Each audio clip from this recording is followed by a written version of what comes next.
Shalom from Jerusalem. This is TV7's Israel at War update. And as we mark today, day 496 since October 7th of 2023, when the Islamist Hamas launched its heinous onslaught on southern Israel, the deadline is looming. On Saturday noon, we are expected to see what will unveil or unravel following Hamas's decision to ultimately stick by the outline of the current agreement. Nevertheless, Israel has not made any public statements whether or not it will diverge from President Trump's ultimatum to release all hostages. The conventional wisdom at this point in time is that Israel will stick by the outline of the agreement for fear of the consequences that may occur, of course, to the hostages in phase one. And to deliberate that, let's turn now to our TV7 editor-at-large, Mr. Amir Oren. Amir, what can you tell us about that? It's conventional wisdom on the one hand, what I just mentioned, but nonetheless, there is no confirmation from Jerusalem at this point in time. Yes, because we are on a Thursday, and these confirmations usually come either on Friday or even early morning Saturday. It is too early to say that the agreement is dead, or that we are certain that hostages will appear on one of these Hamas staged shows by Saturday noon. However, there are a few indications regarding the deal. First of all, the hallmark, of course, of the entire deal is reciprocity. Reciprocity plus the progress towards the next stage. Now, if Hamas wants to have hundreds of Palestinian prisoners, most of them are now in Israeli jails for life terms, sometimes multiple life terms, then it must release the Israeli hostages. Otherwise, there will be a lot of resentment by the Palestinian prisoners, especially since earlier this week, the president of the Palestinian Authority, Mahmoud Abbas, stopped the payments to families of prisoners as well as to those who were killed during terror acts. Now, of course, he can reinstate that, but for the time being, the prisoners would rather get out. The other indicator is that Secretary of State Marco Rubio is due in the region on Saturday, starting with Israel, but also going to other destinations, including in the Gulf. And usually it means that Israel will not initiate any combat activity while a senior American official is here. And thirdly, it seems that President Trump's attention has now been focused on Ukraine, where he sees the making of a greater achievement for him than a simple continuation of a ceasefire in Gaza. Take all of that together, and it seems that for the time being, this particular part of the deal is secure. Well, of course, President Trump's, if I go to a couple of points, President Trump's attention is, of course, on Ukraine. Nonetheless, he did address the situation once again vis-a-vis Jordan, particularly, made a very unique statement towards the Jordanian people in favor of the king, Abdullah II. He also highlighted his resolve to peace in the Middle East, and his press secretary, Levit, came out and stressed that President Trump remains convinced, despite opposition of the King of Jordan, that the only way to realize peace and a viable solution to the Gaza problem would be for a relocation of the population there. With regard to Marco Rubio, I thought he was going to Germany first, but maybe it's along the way towards Israel. Yes, Yes, the Munich Security Conference starts tomorrow, and he will be there along with a delegation of senators if they can get away from Capitol Hill. But on Saturday, probably Saturday evening, he will be in Israel. And as for what you quoted from President Trump, he has hedged his dedication to his own proposal by saying that if the Arab countries can come up with an alternative suggestion, he's open to hearing that. So the ball is essentially on the Arab side of the court. Absolutely. Well, with that, I'd like to turn to Washington, D.C., where we're joined by Ms. Zineb Riboua, a research fellow at the Hudson Institute, where she's also the manager of the Center for Peace and Security in the Middle East. It's a pleasure to have you, Zineb. With regard to the latter point that Mr. Oren made on air proposals for various solutions to the Gaza issue as well as the Israel Palestinian issue at large. You sat in the meeting at Hudson Institute when the foreign minister of Egypt, Badr Abdelati, visited earlier this week, during the course of which he also addressed the 3-point plan that the Egyptians presented. It's not new, but nonetheless, what can you tell us about that? And to what degree are the Egyptians understanding the complexities and the demands from the White House with regard to the challenges presented in the Gaza situation? Well, thank you very much for having me. I would say that from meeting the Egyptians, it seems that they're very much ready to cooperate with President Trump in a sense that they are ready to accommodate, they are ready to find solutions, to find a way. Although their main point is that it's possible to do all of that without having to go through any type of displacement, and therefore they came up with a plan.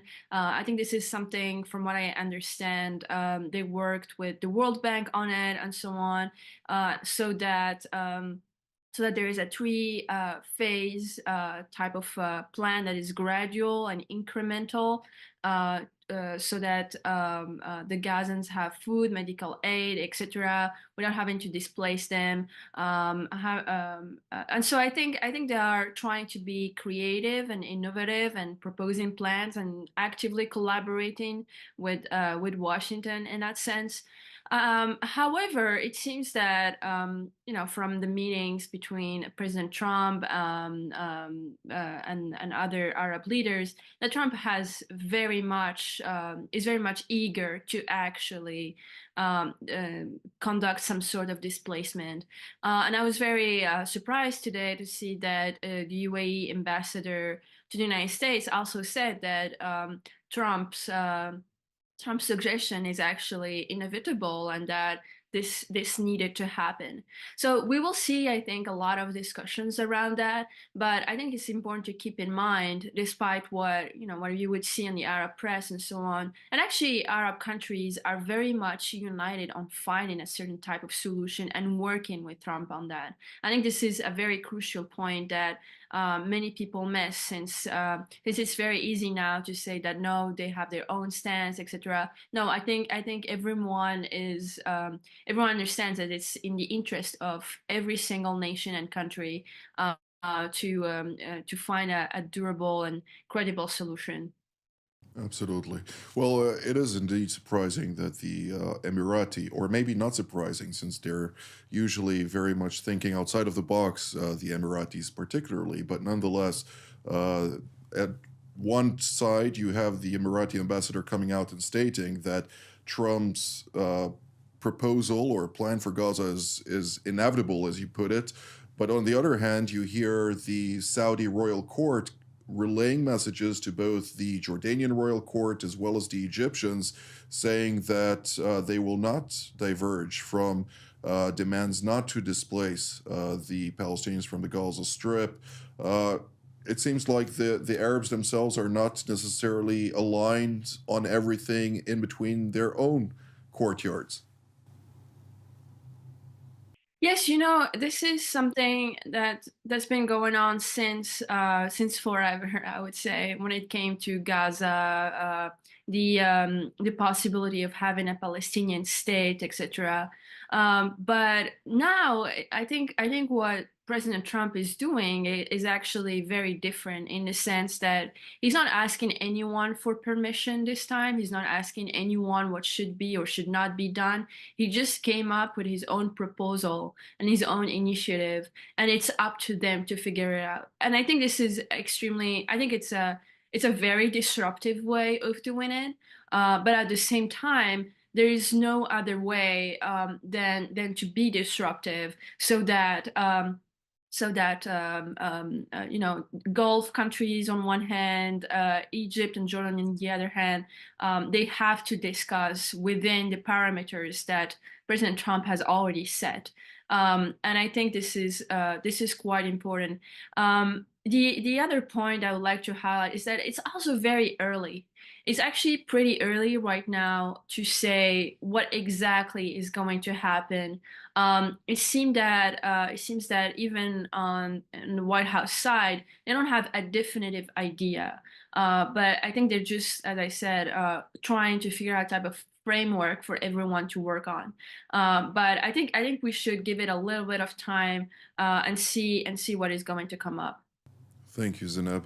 Let's now turn to central Israel, where we're joined by the commander of the Israeli Air Force Task Force for Air and Missile Defense, Brigadier General in Reserve Doron Gavish. It's always a pleasure to see you, General.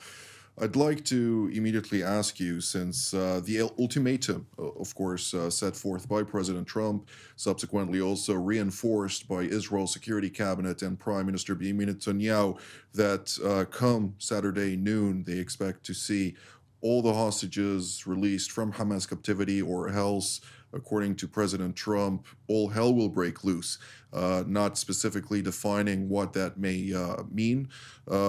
We do see statements coming out of Yemen specifically, where the Iranian proxy Ansar Allah, dominated by the Houthis or the Houthi tribe in Yemen, stressing that they're waiting for directives from the Islamist Hamas with regard to the resumption of fighting, and they intend to be part of that fight. How is Israel preparing for that? And of course, you being part of the equation in the command with regard to confronting those threats emanating from this territory, what can you tell us about it? Well, indeed, Jonathan, we always talk about that all the plans are on the table and all the options are on the table. And we could say it also here. The plans were in the table for quite a long time. If Israel would have to go in for some reason into the Gaza Strip, how exactly it's going to be done. Of course, those plans are always being finalized, re-looked at, but basically the plans are there, we have to say. And when we're talking about the plans, you're always looking at the offensive ones and also the defensive ones. From the offensive point of view, of course, we're not going to talk about the exact plans here, but we know that this is something that Israel is prepared itself. We've heard our Prime Minister, we've heard the Minister of Defense, and this is what is expected from the military. Same for the defense. The defense is being also planned and designed. When you look on the threats around you, and when we're talking about the threats, Yemen is also part of it, as you just mentioned. But not only Yemen, we have to remember that if something could start in the south part of Israel, that could ignite basically the all different regions or I would say angles of the threat that we are dealing with in the last year and a half. So from a defensive point of view and also from the plans, we have to be ready for the north and for the east and for the Yemen threat and for all of those threats, and of course also from the Gaza Strip. And this is exactly what Israel is doing on the defense. Of course, the full multi-tier defense is still here, fully deployed in Israel. We have to remember that in the world of ballistic missile defense, we are not alone here. There is a coalition around us that is still in the region, still very strong in the region. So of course that we are basically preparing ourselves to all the options in the offensive and also on the defense. And I'd like to ask you also, General, when we're talking about the Iron Beam, the laser that was deployed and of course, is still in preparatory stages, there were multiple reports and statements over the course of several months and over a year now that it will become operational by 2025. Some were talking even about as early as March, meaning a month from today. What are we to expect of that? Is that something that is for the public consumption at this point?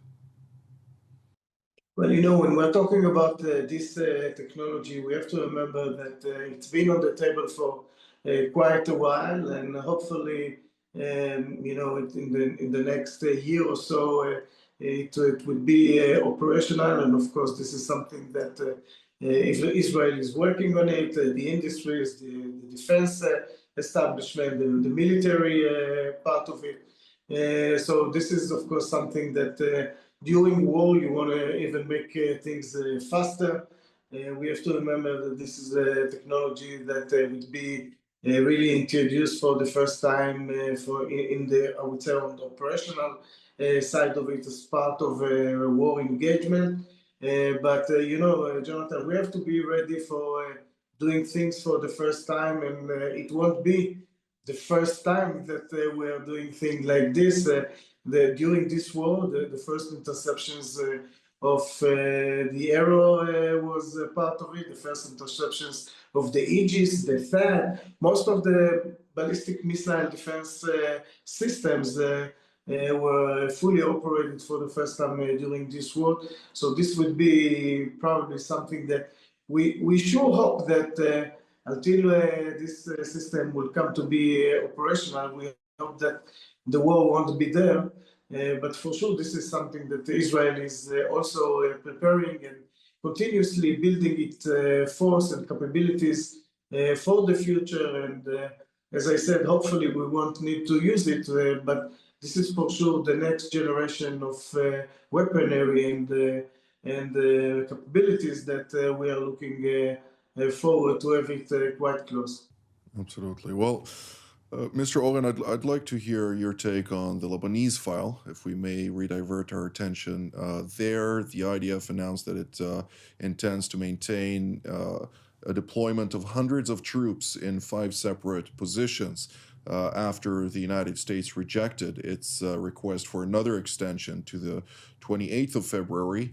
In other words, it means that Israel is set to disengage from Lebanon altogether, except for 5 positions, by February 18th, which is next week on Tuesday. Give us a little bit of an understanding of what are the current complexities when talking about Lebanon.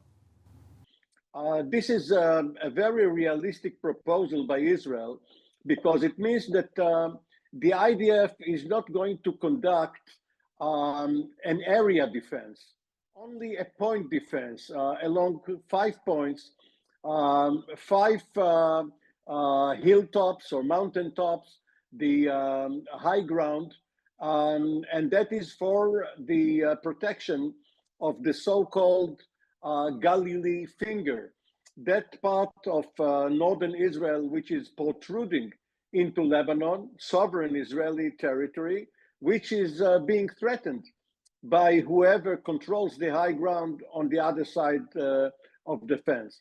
Now, we haven't heard any response yet, or any positive response yet from Lebanon, but these are going to be the facts that they will have to live with. Indeed. Well, Ms. Riboud, I'd like to ask you particularly about Sudan. Sudan has been, of course, in a very tumultuous time, facing On the one hand, the President Abdel Fattah al-Burhan, strongman of the military committee, in a direct confrontation with the rapid deployment forces of Sudan, who used to be his allies. Nevertheless, this evolved into a reality where Iran has been increasingly involved in the fighting there on the one hand, and then on the other hand, we now see an announcement by Russia that the Sudanese people have, or leadership, agreed for it to erect a new military base there, a naval base. What can you tell us about that? So what I can tell you about that is that the discussions have actually started in 2017, and they've been revived in February 2023. There were already reports indicating that Russia and Sudan signed an agreement in 2019, and that they're already operating in Sudanese ports, but which is very much different from having a full naval base. But there were discussions nonetheless that this was this was happening and this was taking place. What I find interesting, however, is that it sounded very counterintuitive, right? Because Sudan is in a civil war, Darfur is basically burning, there is a huge humanitarian crisis, but the Russians, despite their failings in Syria, they could not rescue Assad this time, still managed to get this time a really really the green light on having a naval base. I'd say that that this is a huge, a game changer, I would say, for Russia in terms of their military strategy. It's the first time that they will have a naval base fully operating in the Red Sea, which will constitute a big problem since they will be able to alienate and enter discussions, etc., with Gulf countries and with Middle East countries. It's extremely also there are also risks given that let's not forget that Putin at some point was thinking about not just funding but also sending to the Houthis weapons through the Red Sea. So now he can actually act on the threats if he wants to. The other thing I would say is that this actually means that Putin is actively looking into weaponizing and taking advantage of every single opportunity to expand his footprint. He's doing that not just on the Red Sea, but he's doing that also in Africa, in the RC, and in Niger, especially in the Sahel. This means that Russia is really expanding, and it's going to be a bigger threat, especially for Europeans. Well, to keep in mind, the Russians have quite the presence also in Libya, where they're backing the Haftar government, or the eastern part of Libya, against the Turkish-backed Tripoli government, which is quite interesting in that context. Of course, AFRICOM, the American military presence in Africa, has been siding with the Tripoli government in order to face off with the Russians for multiple times, also during the increased battles back in the day. But nonetheless, now with the increase in Sudan and, of course, the expanded collaboration with the Egyptians, one may ask to what degree are the Russians really gaining the upper hand when we're talking about the African East Coast and Northern Coast? So we have to wait and evaluate those questions.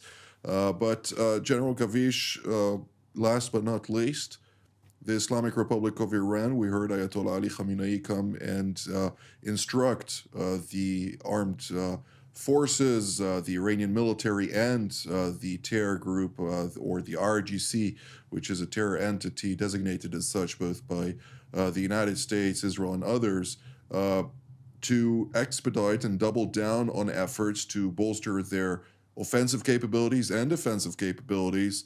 What are we to take out of that? And particularly at a time when there are reports about various American intelligence assessments about Israeli intentions to strike Iran. I mean, it goes without saying that we've been mentioning this quite openly for quite a time, that Israel intends to do so, but a time and place of Jerusalem's choosing.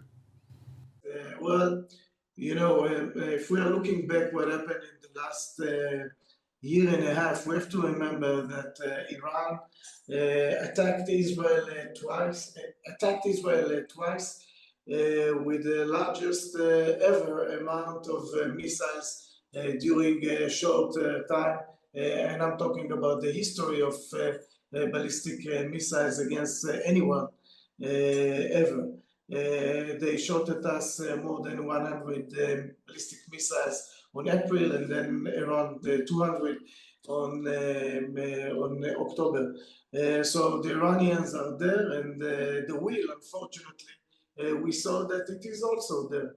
And so when we're looking at Iran, we have to remember that if in the past we were looking only on their capabilities from one side, but we were also looking at their willingness, and I think the overall understanding was that the Iranian will take time until they will attack Israel. Unfortunately, we saw that this is not the case. So when this is not the case, you ask yourself, what are the capabilities that your enemy is holding?